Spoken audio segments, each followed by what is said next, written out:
नमस्कार दोस्तों, एक बार फिर से आपका स्वागत है इस वीडियो में हम बात करेंगे पाकिस्तान और न्यूजीलैंड के सेकंड टी20 इंटरनेशनल मैच के बारे में, जिसमें हम देखेंगे प्लेयर के स्टैट्स हेड टू हेड, जिससे कि आपको टीम का कॉम्बिनेशन क्रिएट करने में इजी हो।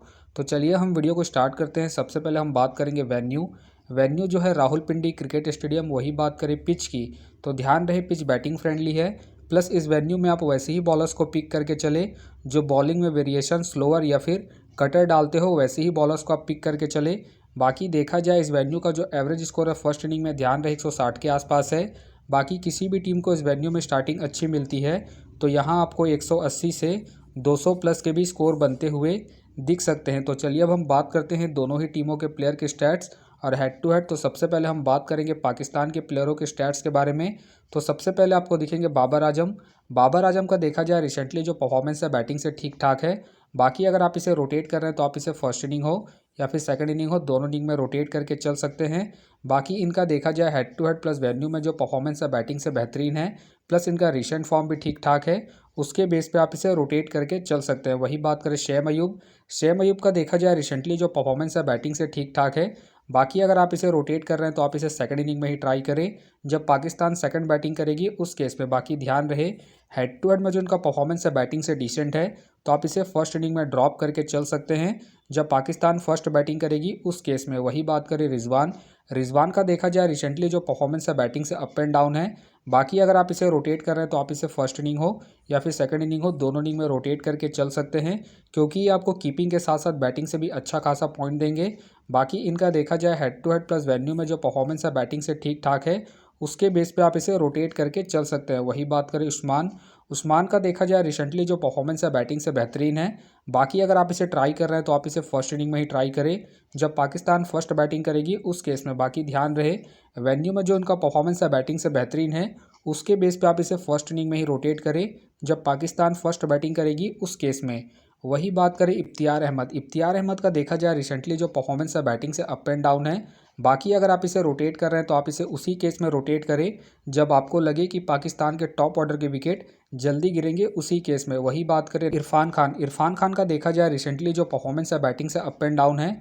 बाकी अगर आप इसे रोटेट कर रहे हैं तो आप इसे उसी केस में रोटेट करें जब आपको लगे कि पाकिस्तान के टॉप ऑर्डर के विकेट जल्दी गिरेंगे उसी केस में। वही बात करें शदाब खान का देखा जाए रिसेंटली जो परफॉर्मेंस है बॉलिंग और बैटिंग दोनों से ही ठीक ठाक है। बाकी अगर आप इसे रोटेट कर रहे हैं तो आप इसे फर्स्ट इनिंग में ट्राई करें जब पाकिस्तान फर्स्ट बॉलिंग करेगी उस केस में। बाकी ध्यान रहे head to head plus venue में जो परफॉर्मेंस है बॉलिंग से डिसेंट है, तो आप इसे सेकंड इनिंग में ड्रॉप करके चल सकते हैं जब पाकिस्तान सेकंड बॉलिंग करेगी उस केस में।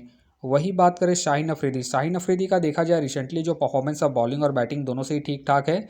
बाकी अगर आप इसे रोटेट कर रहे हैं तो आप इसे फर्स्ट इनिंग हो या फिर सेकंड इनिंग हो, दोनों इनिंग में रोटेट करके चल सकते हैं क्योंकि ये आपको स्टार्टिंग के साथ साथ डेथ में बॉलिंग करते हुए दिखेंगे, प्लस ये अपने पूरे 4 ओवर कंप्लीट करते हैं उस केस में आप इसे रोटेट करके चल सकते हैं। वही बात करें मोहम्मद आमिर का देखा जाए रिसेंटली जो परफॉर्मेंस है बॉलिंग से ठीक ठाक है। बाकी अगर आप इसे रोटेट कर रहे हैं तो आप इसे फर्स्ट इनिंग में ट्राई करें जब पाकिस्तान फर्स्ट बॉलिंग करेगी उस केस में। बाकी अगर पाकिस्तान सेकंड बॉलिंग करती है उस केस में आप इसे रिस्क लेके ड्रॉप करके चल सकते हैं। वही बात करें नसीम शाह का देखा जाए रिसेंटली जो परफॉर्मेंस है बॉलिंग से अप एंड डाउन है।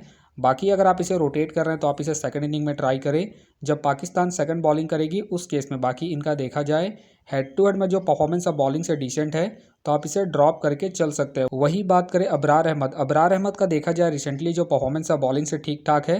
बाकी अगर आप इसे रोटेट कर रहे हैं तो आप इसे फर्स्ट इनिंग में ही ट्राई करें जब पाकिस्तान फर्स्ट बॉलिंग करेगी उस केस में। बाकी अगर पाकिस्तान सेकंड बॉलिंग करती है उस केस में आप अबरार अहमद को ड्रॉप करके चल सकते हैं। तो चलिए अब हम बात करते हैं बेंच प्लेयर के बारे में। तो सबसे पहले आपको दिखेंगे फ़कार जमान के फिलहाल मुझे खेलने के चांसेस कम लग रहे हैं। बाकी खेलते हैं तो आप इसे सेकंड इनिंग में ट्राई करें। वही बात करें आजम खान के फिलहाल मुझे खेलने के चांसेस कम लग रहे हैं। बाकी हो सके तो ये सारे बेंच प्लेयर होंगे। तो चलिए अब हम बात करते हैं न्यूजीलैंड के प्लेयरों के स्टैट्स के बारे में। तो सबसे पहले आपको दिखेंगे टीम सल्फर्ट का देखा जाए रिसेंटली जो परफॉर्मेंस है बैटिंग से ठीक ठाक है। बाकी अगर आप इसे ट्राई कर रहे हैं तो आप इसे फर्स्ट इनिंग में ट्राई करें जब न्यूजीलैंड फर्स्ट बैटिंग करेगी उस केस में। वही बात करें टीम रॉबिन्सन का देखा जाए रिसेंटली जो परफॉर्मेंस है बैटिंग से अप एंड डाउन है। बाकी अगर आप इसे ट्राई कर रहे हैं तो आप इसे सेकंड इनिंग में ही ट्राई करें जब न्यूजीलैंड सेकंड बैटिंग करेगी उस केस में। वही बात करें डैन फॉक्स का देखा जाए रिसेंटली जो परफॉर्मेंस है बॉलिंग और बैटिंग दोनों से ही अप एंड डाउन है। बाकी अगर आप इसे रोटेट कर रहे हैं तो आप इसे सेकंड इनिंग में ही ट्राई करें जब न्यूजीलैंड सेकंड बैटिंग करेगी उस केस में। वही बात करें मार्क चैंपियन का देखा जाए रिसेंटली जो परफॉर्मेंस है बैटिंग से डिसेंट है। बाकी अगर आप इसे रोटेट कर रहे हैं तो आप इसे फर्स्ट इनिंग हो या फिर सेकंड इनिंग हो, दोनों इनिंग में रोटेट करके चल सकते हैं। बाकी इनका देखा जाए head to head plus venue में जो परफॉर्मेंस है बैटिंग से बेहतरीन है, उसके बेस पे आप इसे रोटेट करके चल सकते हैं। वही बात करें जिमी नीसम का देखा जाए रिसेंटली जो परफॉर्मेंस है बॉलिंग और बैटिंग दोनों से ही बेहतरीन है। बाकी अगर आप इसे रोटेट कर रहे हैं तो आप इसे फर्स्ट इनिंग हो या फिर सेकंड इनिंग हो, दोनों इनिंग में रोटेट करके चल सकते हैं, क्योंकि ये आपको बॉलिंग के साथ साथ बैटिंग से भी अच्छा खासा बैकअप देंगे। बाकी इनका देखा जाए head to head plus venue में जो परफॉर्मेंस है बॉलिंग और बैटिंग दोनों से ही ठीक ठाक है, उसके बेस पे आप इसे रोटेट करके चल सकते हैं। वही बात करें माइकल ब्रूसबेल का देखा जाए रिसेंटली जो परफॉर्मेंस है बैटिंग से ठीक ठाक है। बाकी अगर आप इसे रोटेट कर रहे हैं तो आप इसे फर्स्ट इनिंग में ट्राई करके चल सकते हैं जब न्यूजीलैंड फर्स्ट बैटिंग करेगी उस केस में। बाकी ध्यान रहे हेड टू हेड में जो इनका परफॉर्मेंस है बैटिंग से डिसेंट है, तो आप इसे रिस्क लेकर सेकंड इनिंग में ड्रॉप करके चल सकते हैं जब न्यूजीलैंड सेकंड बैटिंग करेगी उस केस में। वही बात करें जॉस का देखा जाए रिसेंटली जो परफॉर्मेंस है बॉलिंग और बैटिंग दोनों से ही अप एंड डाउन है। बाकी अगर आप इसे रोटेट कर रहे हैं तो आप इसे फर्स्ट इनिंग में ट्राई करें जब न्यूजीलैंड फर्स्ट बॉलिंग करेगी उस केस में। वही बात करें ईस्ट साउडी का देखा जाए रिसेंटली जो परफॉर्मेंस है बॉलिंग से डिसेंट है। बाकी अगर आप इसे ट्राई कर रहे हैं तो आप इसे सेकंड इनिंग में ट्राई करें जब न्यूजीलैंड सेकंड बॉलिंग करेगी उस केस में। बाकी ध्यान रहे इस वेन्यू में स्पिनर्स को उतना एडवांटेज नहीं मिलता है, तो आप इसे ड्रॉप करके चल सकते हैं। वही बात करें जेकब का देखा जाए रिसेंटली जो परफॉर्मेंस है बॉलिंग से ठीक ठाक है। बाकी अगर आप इसे ट्राई कर रहे हैं तो आप इसे फर्स्ट इनिंग में ट्राई करें जब न्यूजीलैंड फर्स्ट बॉलिंग करेगी उस केस में, क्योंकि आपको स्टार्टिंग के साथ साथ डेथ में भी बॉलिंग करते हुए दिखेंगे, उस केस में आप इसे रोटेट करके चल सकते हैं। बाकी इनका देखा जाए हेड टू हेड में जो परफॉर्मेंस है बॉलिंग से ठीक ठाक है, उसके बेस पे आप इसे रोटेट करके चल सकते हैं। वही बात करें बेन का देखा जाए रिसेंटली जो परफॉर्मेंस है बॉलिंग से अप एंड डाउन है। बाकी अगर आप इसे रोटेट कर रहे हैं तो आप इसे सेकंड इनिंग में ट्राई करें जब न्यूजीलैंड सेकंड बॉलिंग करेगी उस केस में। बाकी इनका देखा जाए हेड टू हेड में जो परफॉर्मेंस है बॉलिंग से ठीक ठाक है, तो आप इसे सेकंड इनिंग में ही रोटेट करें जब न्यूजीलैंड सेकंड बॉलिंग करेगी उस केस में। वही बात करें बेन लिस्टर का देखा जाए रिसेंटली जो परफॉर्मेंस है बॉलिंग से ठीक ठाक है। बाकी अगर आप इसे रोटेट कर रहे हैं तो आप इसे फर्स्ट इनिंग में ट्राई करें जब न्यूजीलैंड फर्स्ट बॉलिंग करेगी उस केस में, क्योंकि आपको स्टार्टिंग के साथ साथ डेथ में भी बॉलिंग करते हुए दिख सकते हैं, उस केस में आप इसे रिस्क लेकर रोटेट करके चल सकते हैं। तो चलिए अब हम बात करते हैं बेंच प्लेयर के बारे में। तो सबसे पहले आपको दिखेंगे कोले के फिलहाल मुझे खेलने के चांसेस कम लग रहे हैं। वही बात करें विलियम्स के भी फिलहाल मुझे खेलने के चांसेस कम लग रहे हैं।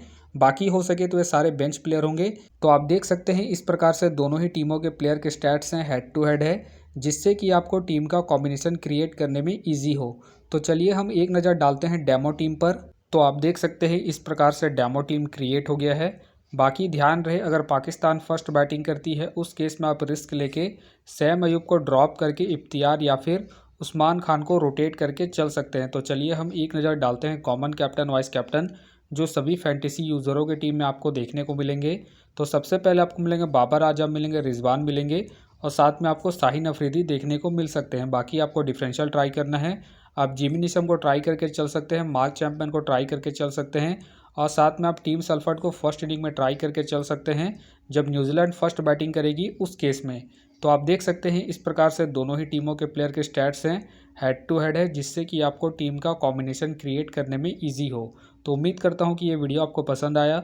वीडियो पसंद आया तो वीडियो को लाइक करें, चैनल में नए हैं तो चैनल को सब्सक्राइब करें और साथ में नोटिफिकेशन बेल को ऑन कर ले, जिससे कि जब भी कोई मैच से रिलेटेड वीडियो अपलोड हो तो नोटिफिकेशन सबसे पहले आपके पास आए। तो चलिए अब हम मिलते हैं नेक्स्ट वीडियो में।